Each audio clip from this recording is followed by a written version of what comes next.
گوش کن. گوشت 1,000,000 تومن پیر در آرد، جان ز تن کارگر خسته در آید. شیر بخواهد که در این وضع گرونی، خونه و ماشین و زن و بچه بخواهد. پیر شد این رفت ولی ارزونی نیامد، سیر خبر از شکم گشنه ندارد. میگذرد روزگار و بیشتر از قبل، دولت ما هی فشار مستمر آرد.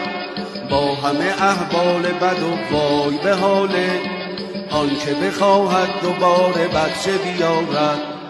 قبض نجومی که باز بی خبر آید، گوشت 1,000,000 تومن پیر در آرد، جان ز تن کارگر خسته در آید.